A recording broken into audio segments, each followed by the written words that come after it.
Salut, c'est Chris. Nous voilà pour la vidéo bilan du mois de mai 2020. Parce qu'on est en 2020. Donc la vidéo bilan du mois de mai. Donc je te rappelle que je parle toujours d'action, de réaction, de direction et de prescription.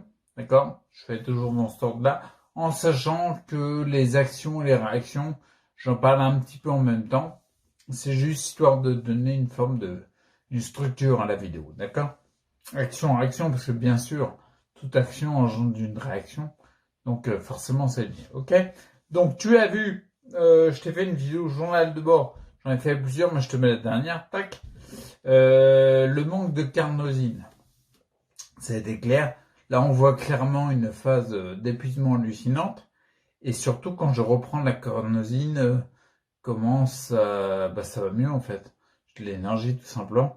Donc on voit bien que dans mon cas particulier, là où j'en suis dans mon parcours de santé, on va dire, à remonter ma santé, on voit bien qu'en ce moment, j'ai encore besoin de cette béquille, entre guillemets, tu vois, d'avoir un apport supplémentaire de carnosine pour avoir de l'énergie. C'est à noter, note-le pour toi, on ne sait jamais.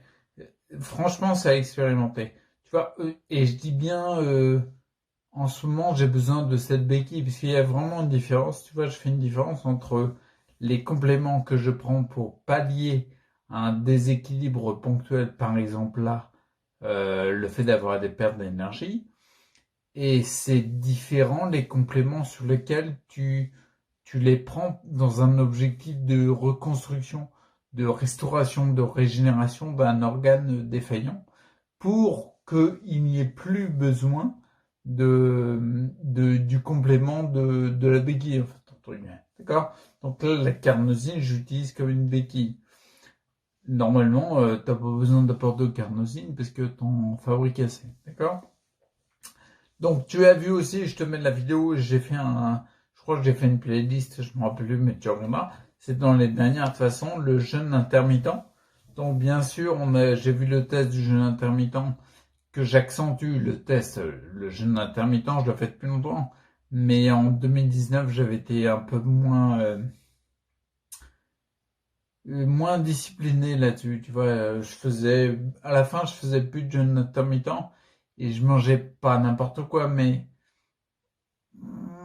c'était pas assez rigoureux. Donc là, le fait de l'avoir pris, je me suis rendu compte que le jeûne intermittent, c'était vraiment énorme. Ça me donnait plus d'énergie. Regarde la vidéo si tu veux voir. Là, par exemple, tu vois, je suis en jeûne intermittent léger. Je rentre pas dans les détails dans ce que j'explique dans les formations qui vont arriver, où j'explique un petit peu les degrés, en fait, les degrés de puissance d'un jeûne. Et puis les étapes différentes. Donc là, en ce moment, ce matin, je suis en jeûne. Je me suis autorisé des jus de fruits, tu vois. Et en termes d'énergie, bah, ça va, j'ai de l'énergie. Je vais tourner 3 ou 4 vidéos ce matin. Donc, ça va. L'énergie plus, ouais, ça y est encore. Donc, bien sûr, à mettre entre parenthèses aussi, je me suis rendu compte que dans les jeûnes intermittents, ça me donnait plus d'énergie.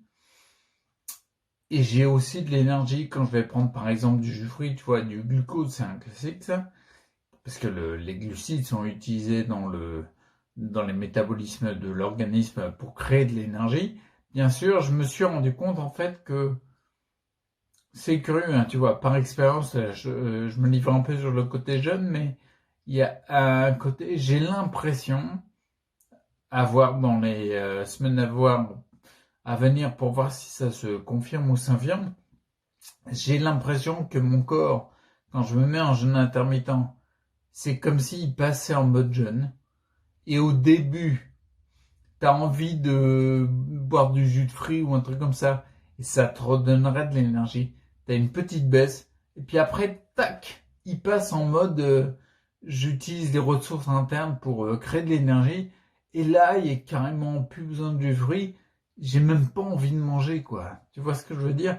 Et puis par contre, si t'es pas en jeûne intermittent, si tu l'as pas, non, il y a une petite phase au début, j'ai l'impression il y a un petit côté, c'est au moment où il fait à l'intérieur du corps, où c'est le passage en jeûne, quoi.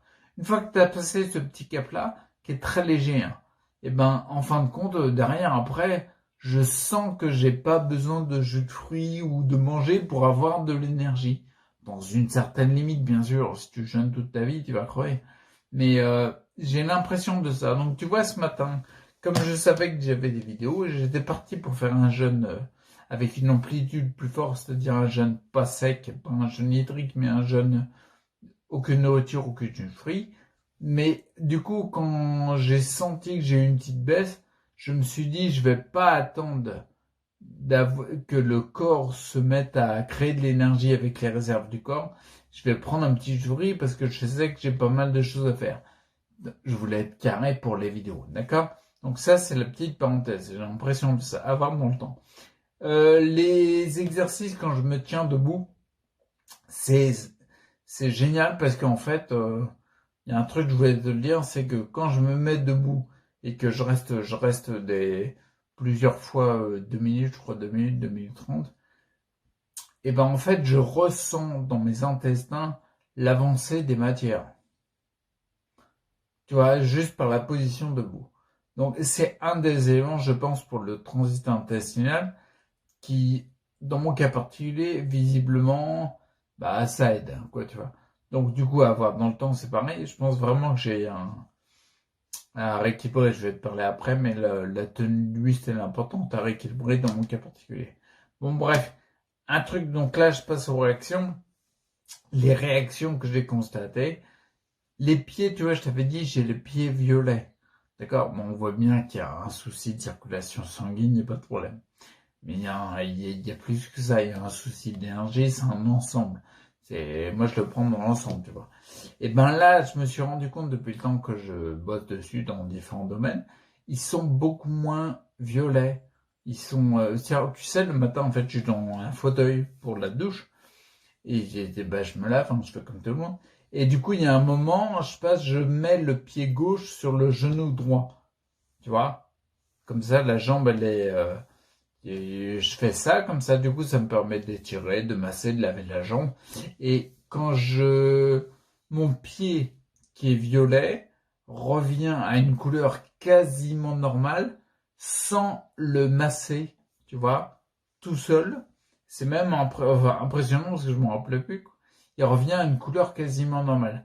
Et ça fait très longtemps que ça n'est pas arrivé. Donc, du coup, les pieds reviennent plus vite à un état quasi normal.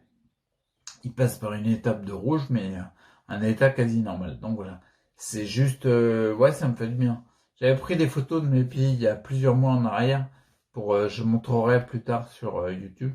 Je montrerai la différence entre avant et maintenant, voilà. Je vais pas le faire tout de suite, je le ferai après. Bon, bref, donc du coup, quelque chose, je vais dire, attends, je suis en train de lire mes notes. Ouais, le corps mieux-être, du mieux-être dans le corps, ça je le vois, par exemple, tu vois, quand je me mets debout le soir pour faire ma transition, comment on appelle ça, mince, mon transfert, voilà. Mon transfert du fauteuil roulant au lit, en fait, je le fais pas assis. Je cherche toujours à passer par une étape debout.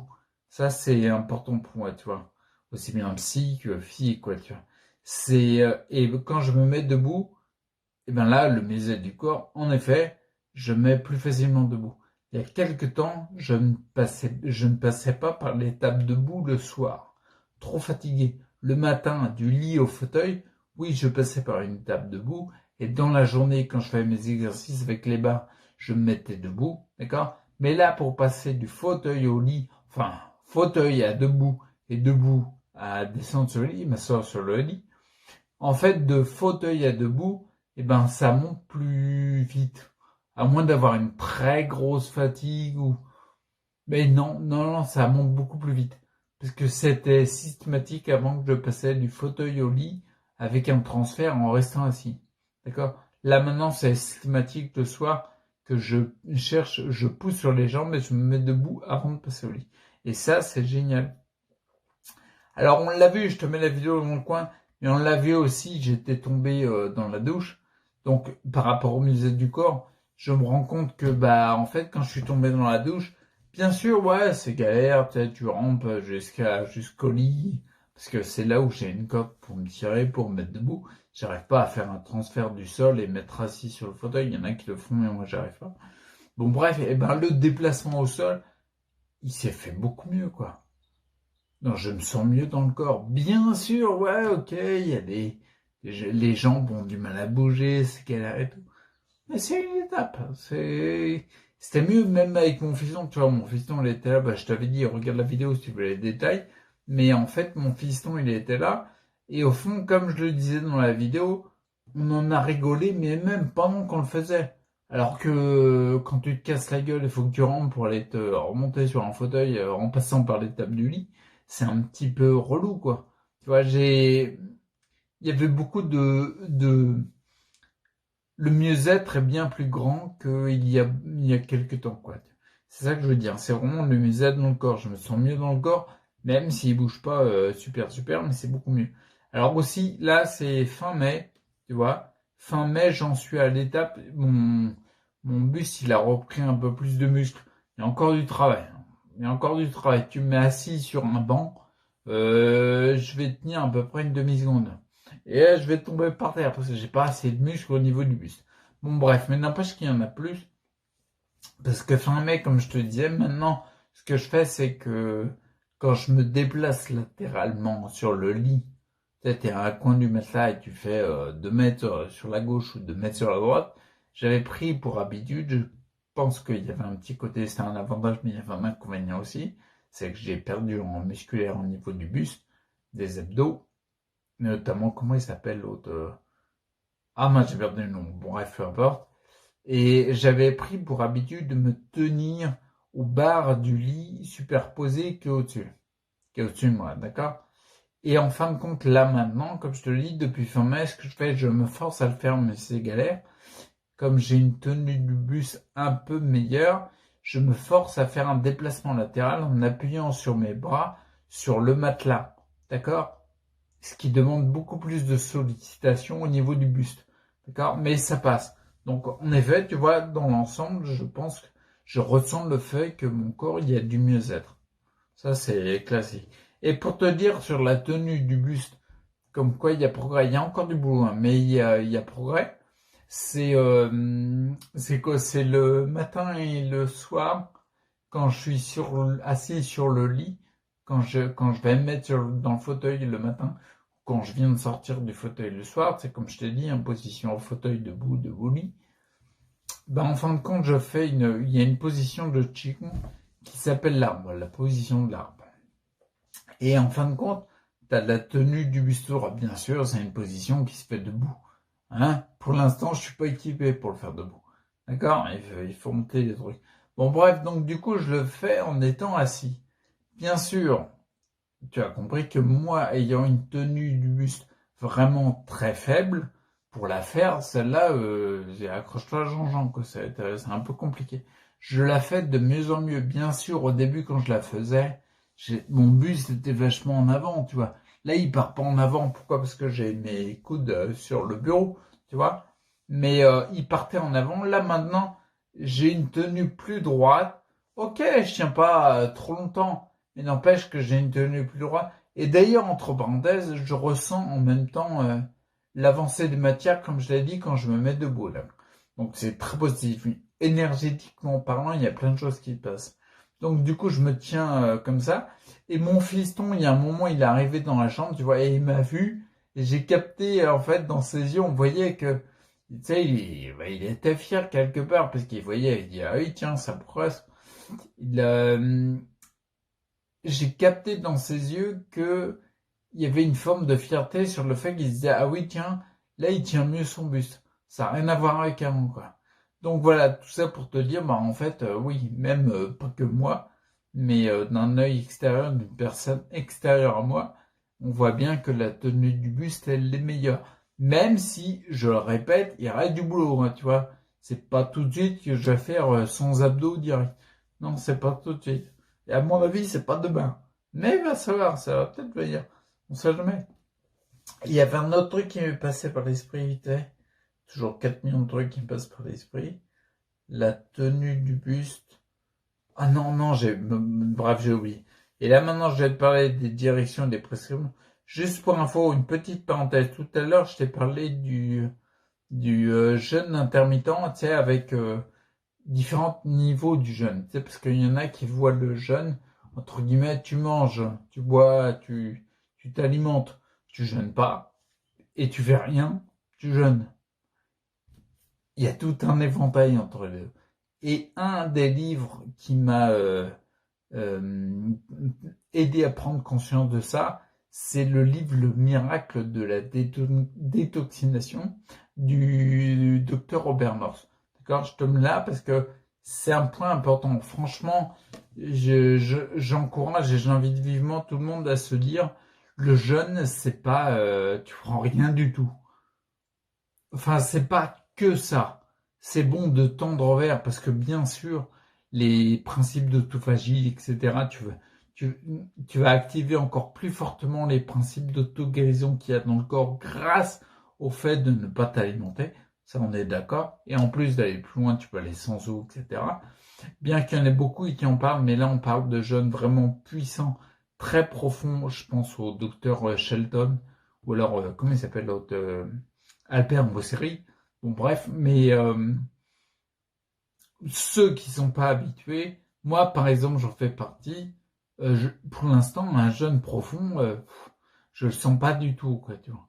Et ben, dans le livre Le miracle de la détoxination de Dr. Robert Morse, il y a des nuances, des paliers entre manger tout le temps et rien manger, avec en buvant et en rien buvant, tu vois.